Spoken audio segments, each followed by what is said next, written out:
I see people asking how to manifest more than one desire at a time.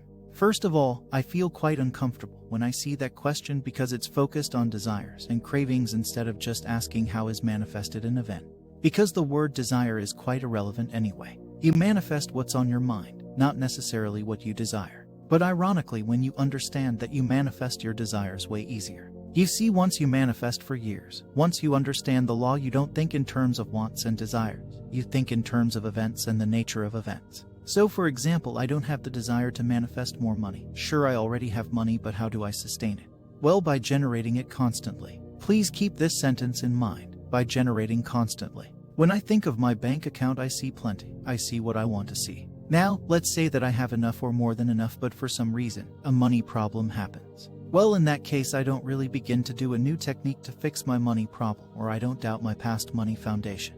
I don't say I knew that a problem will happen. I'm worthless and always was a victim anyway. I just persist in my old desirable foundation.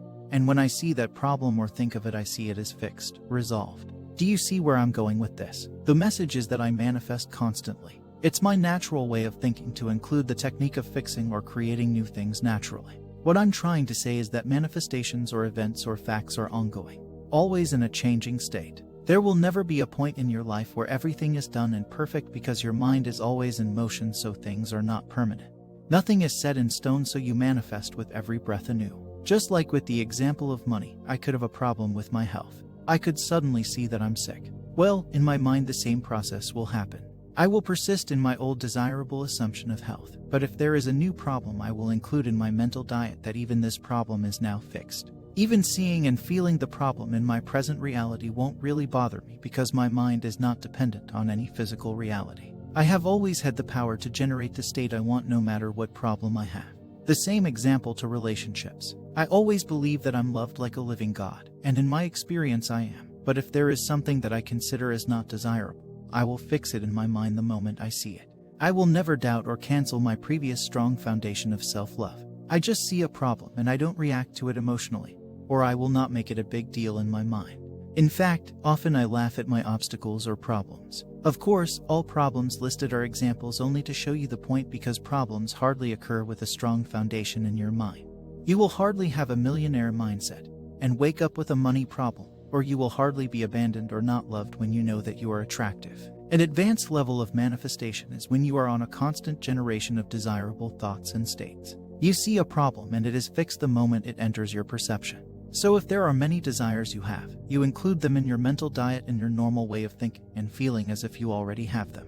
No need for a magic technique. All techniques are artificial. They exist to teach you to have control over your mind. Once you have it, you don't use techniques anymore. Some people think that once they manifest a thing, it's done forever. It is not. I mean, it is when you have changed and never go back to the old negative state. But you need to be aware of this. You need to be aware that you generate events constantly, every second. So for those who just want their ex back without taking care of their mind and self-image, or those who want someone else to give it to them, I have no hope for you even if you get what you want, because without true understanding you will always be back in fear of losing it. And you probably will. So the real work should be there and not seeking a quick result. Seek real change of self. In this life and in all others, even in your dreams, this knowledge is vital. With it, you are forever blessed and saved, and without it, you're ignorant who is bound to suffer. So having an ex back, or even money or health, is not the point. Knowledge is the point. Your change is what you seek. Please consider making understanding the law your second nature. To manifest anything, you just include it in your natural way of being or thinking. This is not extra effort because you constantly think of things anyway. The only change I ask you to make is to direct your mind in a desirable direction. So instead of going into the victim mentality, doubts or fears, or thinking I don't deserve it, or I know it wouldn't work anyway, or shit like that, because with people here that's what happens. They are too focused on the effects and what others say. In fact, almost all manifestations will have a high probability to have contradictions at first.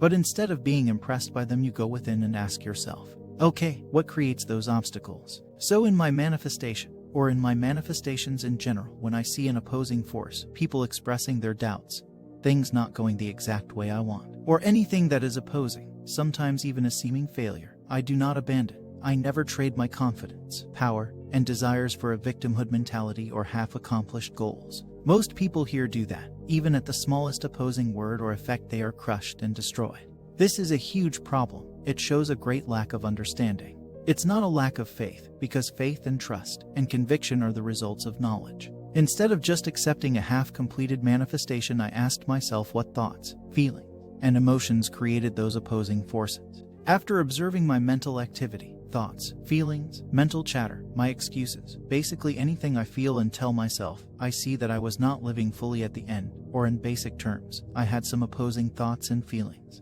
I bought into some doubts. I was becoming tolerant of undesirable reality. The higher those doubts and opposing thoughts, the higher the seeming obstacles and problems. Fix them and the reality will be different. Where obstacles existed now lives a success. Truly, that's how you rise to the next level of any manifestation.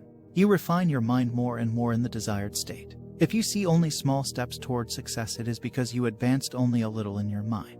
You haven't accepted the fully perfect desired reality. Continue to be aware of your mind and refine it so that it fits more and more the end or desired outcome, because it's not possible to have a result without opposition if you have a mind full of opposing thoughts and emotions. Once you fix your mind, there is nothing that can stop you. Remember, your only work to do is to fix your mind so it fits the desired reality. I have a few things I'd like people to understand, because I can see there's a lot of misunderstanding and confusion. 1. You are creating your reality with every single thought you have, not just the big emotional ones, not just your thoughts when visualizing, imagining, or meditating, but with every single casual everyday little thought. 2. There's no stopping the creative process. You are creating all the freaking time, forever and ever, until you die, and probably after you die too. So you can unmanifest something as fast as you manifested it in the first place. That's why 15 minutes techniques are not the solution. But don't be afraid of having one small negative thought. You need to have the same thought hundreds of times before it manifests, so just correct the bad ones when they come and you're good to go. Slowing down your thinking helps. 3. Your thoughts determine your feelings and emotions. That's why you don't have to force yourself to feel a certain way. You just have to think happy thoughts and your feelings will follow. Stress and depression are just the results of imagining undesired results. Your feelings are your guide to knowing if you are creating something you'd like in the end or not. 4. You can exaggerate the goodness of your thoughts. You can think you are so damn beautiful that you shine under the moonlight. Sometimes the crazier the images you put in your mind, the stronger the emotion and the sooner the manifestation. And anyway, you've been exaggerating the negative thoughts all this time, so why not? You don't actually have to believe what you're thinking for the magic to work. You won't believe what's happening in the horror movie you're watching, and yet you get scared for a minute or two. And remember, emotion is the first symptom of any manifestation. Why those things don't manifest or happen to you? Because you only manifest what you think of or imagine constantly inside a time frame. You need to create momentum with your thoughts. You usually don't manifest something by just thinking about it once. And yes, if you stop thinking of how witty you are for a while, it does start to fade. As Abe Lincoln said, one small leak can sink the biggest of ships. It's not the best approach to try to correct your thoughts on one single subject, because it only takes one negative subject to throw down all the others. If you think you're ugly, that's enough to permeate into other areas of your life, like people won't hire me because I'm not good looking, or I'll never get married, I'll have no kids, no one desires me, my friends look down on me, and so on. So it's easier when you work on everything at the same time.